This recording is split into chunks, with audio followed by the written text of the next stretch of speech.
This is a continuation of our episode that we started with, episode 9.1 here, which was on Tertullian, his claim in 207 AD that Paul was not on par with the 12. So he doesn't have their same status, and he doesn't have the same level of inspiration because he's not communicating with a Jesus who you can see and talk to.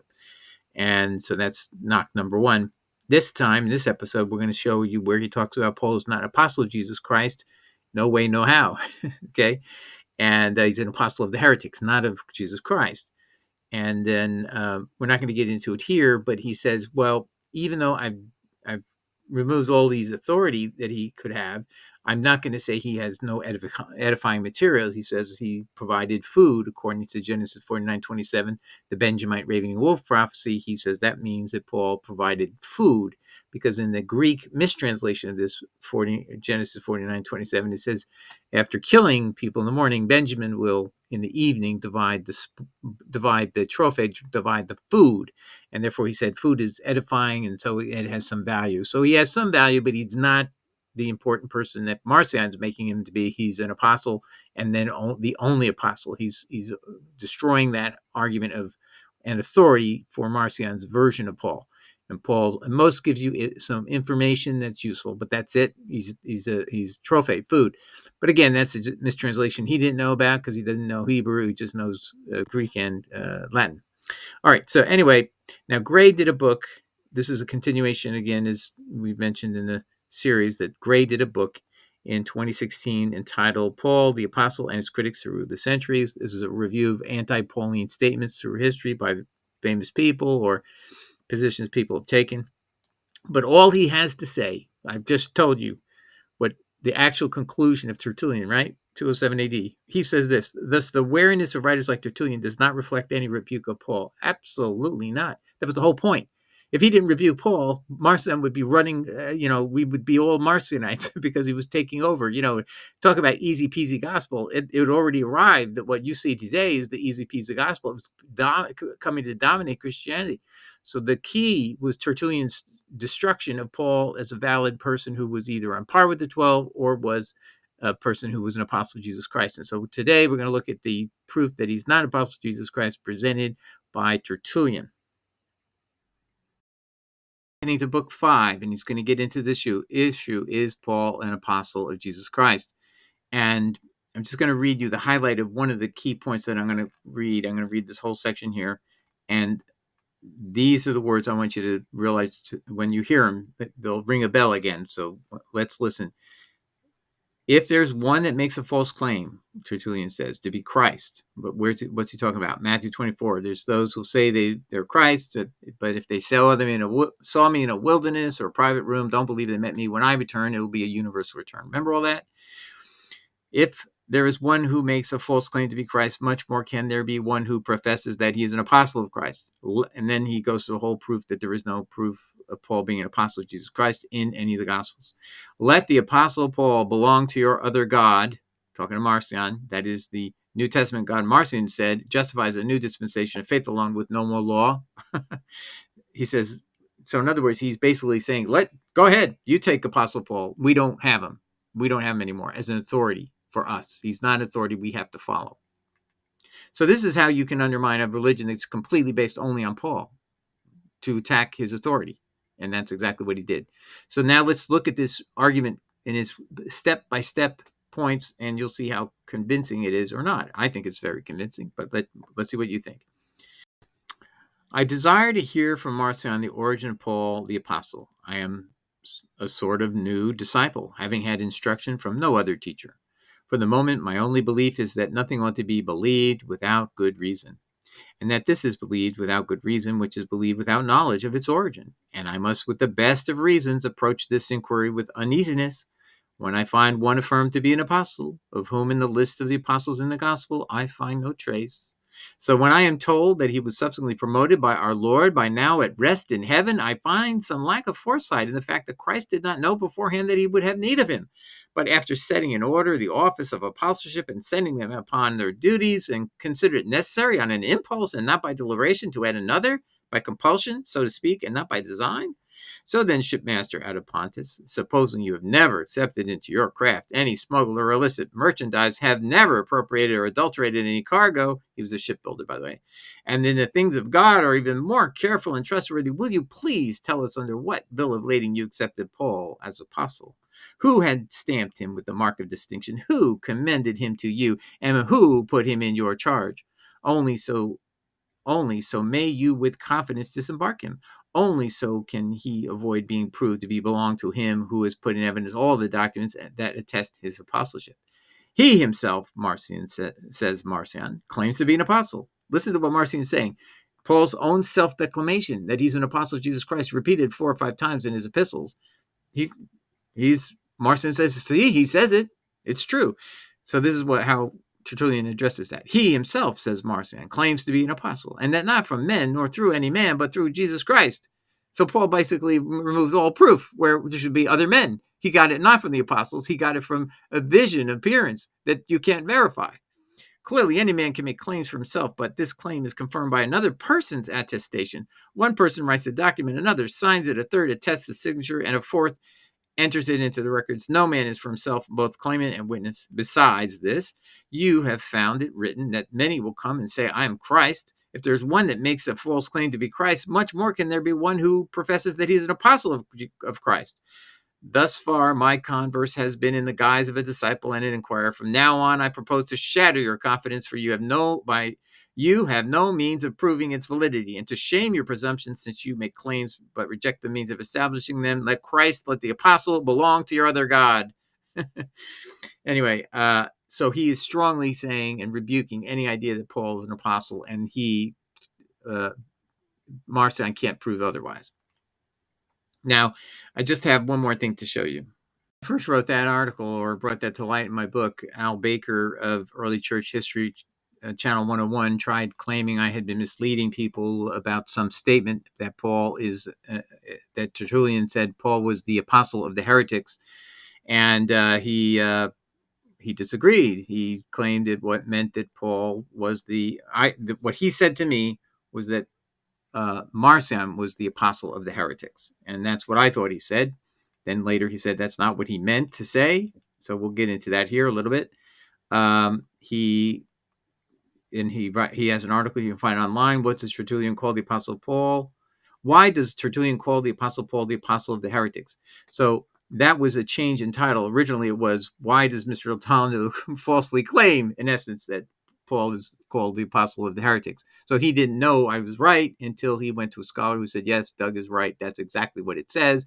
But if you read the whole context, he does think Paul's an apostle of Jesus Christ. And that's false. I just showed you. If you read this in care and you take time to read it through, no, he doesn't believe he's an apostle of Jesus Christ, and he can't be proved to be apostle of Jesus Christ. So go pound sand, Mr. Dunn. He asked a scholar who now is dead, Dunn, oh, what does it mean? And he says, oh, it doesn't mean exactly what Doug says, but that literally that's what it says. But if you read the whole context, he accepts Paul as an apostle. No, he does not.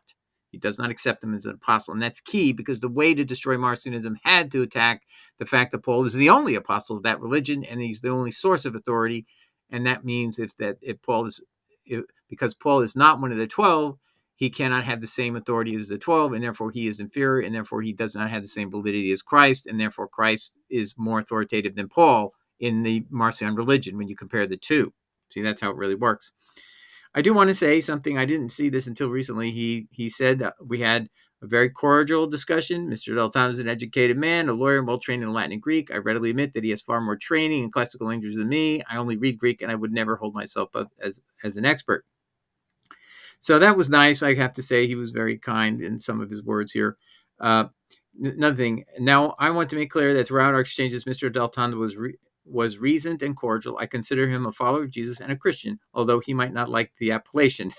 No, I'm okay with being Christian. I'm trying to reclaim the name Christian from people who are misusing it. They're Paulinists and they're claiming they're Christians. No, you're not. You're following Paul. You're exactly like Marcion, and they didn't hide the fact they were following Paul. And you really just have to realize that's what you've fallen into, a religion of Paul, not a religion of Jesus Christ. But that's another story and for another day. Quote you something he said originally in the original version of his article, and then he retracts it. And in his second article, where he's going to retract it, he explains what he said originally And this is what he said that he later retracted. I do believe he, Mr. Eltana, misrepresents Tertullian and early Christianity when he says, in the end, Tertullian even suggested Paul is the apostle of the heretics. Tertullian had verses Marcionin 3:5. So he was convinced that the word apostle of the heretics meant that what he appeared to say to me is that Marcion was the apostle of the heretics, not Paul. But now he admits, when he got consulted with a scholar named Dunn, that I was right. Deltando is correct when he says Tertullian actually said this. Okay. Now I want to show you one other thing. He even made another admission that a scholar of repute said the same thing I said, and saw the sting of criticism. And that's a key thing, because if Paul is not an apostle, as he proved, there's no proof he's an apostle. Who was he an apostle of? Oh, he's an apostle of the heretics. That's how Tertullian was separating Paul completely from Christianity as we now know it today. We think of Paul as an apostle, therefore he has authority, but Tertullian was completely destroying that authority, saying it doesn't exist. He's not one of the 12. He doesn't share that same lineage, therefore we don't follow him, and he's not as authoritative as Christ. It's all right here in this book. That, I believe, is why Karlstadt said Paul does not have as much authority as does Jesus. So let's read something else that the gentleman quoted at Bible, Early Church History 101. He says this. He quotes from Chadwick's The Early Christian Church at page 91, where Chadwick says that Tertullian's argument inflicts, quote, discomfort on his adversaries, but in such a manner as to embarrass his friends and supporters. So to tell people that, who are Marcionites, hey, you're following a person who has no authority as an apostle, has a repercussion. It embarrasses his friends, Tertullian's friends, and his supporters, the people who are Christians today who also follow Paul or think Paul's of an authority. But he's actually undermined it, and that's why you can say both things are true. He creates discomfort to the Marcionites, and he does it in a manner that embarrasses or actually inflicts injury to the belief system of the friends and supporters he had at the time. So Tertullian was taking a very brave step saying this to you, my friends. But he's an attorney. He's has a rigorous logic. He's not going to be varied from it by pressure or what persecution might come. He's going to tell you the truth, because that is a job of an attorney. You have to advocate for truth, not for what you want to say to placate or make people happy. It appears that Chadwick realizes Tertullian's arguments not only skewer heretics, but also simultaneously embarrass those who wish to rely upon Paul. The early church critic, meaning early church history critic, apparently is acknowledging this as a legitimate view, commenting on Chadwick to his email correspondent, quote, just as you have pointed out below, Tertullian, seems to be attacking the real Apostle Paul. So when he corresponds with his Dr. Dunn, he says this is what it appears to him to be. So he even acknowledges it appeared to be an attack that could be inflicting an attack on the real Apostle Paul. So it appears that the church history critic realizes scholars like Chadwick believe Tertullian's criticism of extreme Paulinist like Marcion goes as far as to embarrass those who wish to rely upon Paul as orthodox. Right? He sees it. Everybody can see this. It's like once you see it, you cannot unsee it. Context of the words Heretoricorum Apostolos is translated at what I showed you, the Oxford edition at page 181, as even the heretic's own apostle interprets as concerning not oxen but ourselves, that the law which grants an unmuzzled mouth to the oxen that tread out the corn. In other words, this is Paul's statement about 1 Corinthians, that you can justify the demand to your congregation if you're a pastor that you get paid money, because the law said that an oxen has a right to be not muzzled so it can eat from the field that it's furrowing. And therefore, just like that, we can then eat the money, take the money from our congregation so that we can get paid for our preaching. And that, of course, by the way, that contradicts Jesus 100%. That's in Matthew 10:10. You're not even allowed to accept any preaching for money for preaching. He tells the apostles, because why? Because freely you receive, freely you must give. But Paul has a whole different view of the world. And on top of that, he cites the law of Moses, which he says is dead and gone and given by angels who are weak and beggarly, whatever, when he doesn't like the law. But when he loves the law, he's going to construe it to his favor. But my point is this, is that clearly this is Tertullian pointing out, he's talking about Paul is the apostle of the heretics. So even the heretic's own apostle, even the apostle of the heretics, whichever way you want to look at it, it's the same thing, and it means only Paul. And when he first wrote me this gentleman from early church history, it was pretty obvious to me he thought that Marcion was the apostle of the heretics. And that was what it meant. And I knew that wasn't right. So anyway, he eventually retracted his view, and he found a scholar would agree that maybe in the big picture of things, even though literally it does say apostle of the heretics, maybe it meant you could soften it and believe that he thought Paul was still an apostle. No way, Mr. Dunn, no way. And he didn't do any scholarly analysis for my friend, this gentleman, Al Baker. I just want to show you something that Al Baker, nice gentleman that he was, however, was accusing me. He said I misrepresented history. This is initial. He took this all back later, but I think it's important you see what goes on. Misrepresents history, that lying thing, when he says, I say, in the end, Tertullian even suggested Paul's the apostle of the heretics, Tertullian et versus Marcionem 3:5. The reason he said that is that I had provided in my own article that Philip Schaff gave a distorted mistranslation. But he thought that was truth, and because I have to be wrong. I don't know Latin, supposedly. So what happens is I push back and I say, you're wrong. And even his own source, he said, go check out Hans Lenzmann. So I did, and I showed him, look at this. In Latin, this section is in it versus Marcion 3:5, chapter 5. And he said, Paul is the apostle of heretics, I said. In Latin, he called Paul Heretoricum Apostolus. One commentary says this meant the writings of Paul. Now listen to this. Hans Leitzman is a guy Al, cites me to go check out.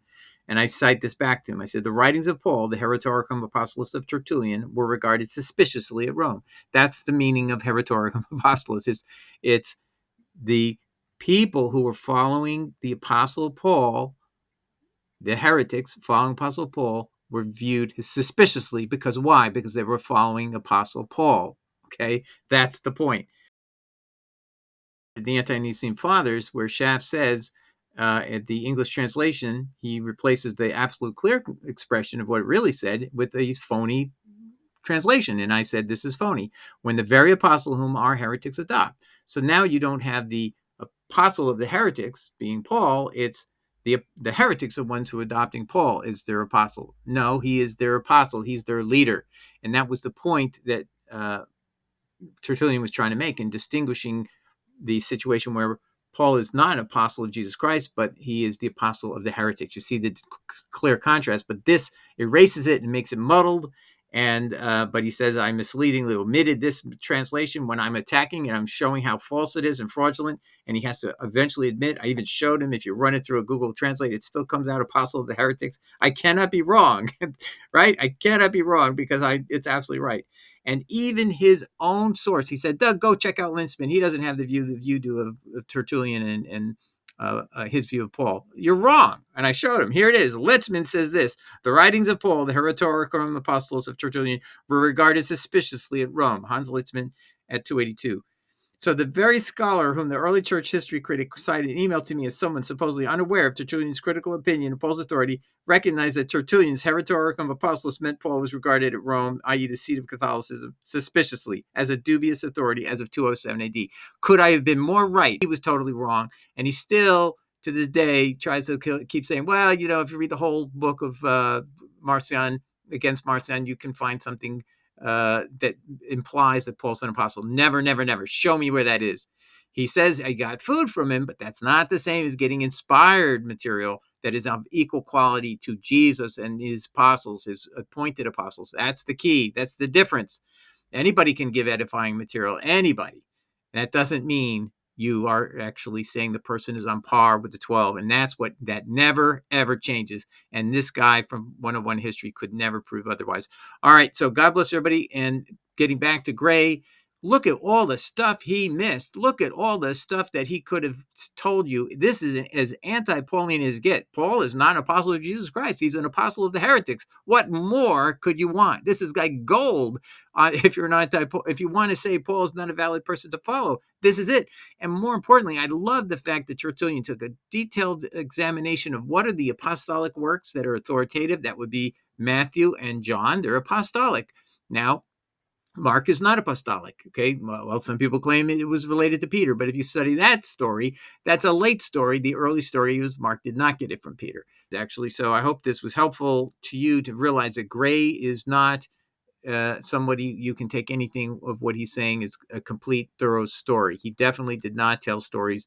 He did not include history that has to be included on anti-Paulinism from people who are legitimate, or Christians, believers, have the Holy Spirit, and they're just telling you the way it is and use factually carefully reasoned out explanations why Paul is not an apostle of Jesus Christ, why he's an apostle of heretics. And that's what he did here. And he did a fantastic job. And he saved the church from the horrible consequences of Paul had been the only person who people listened to.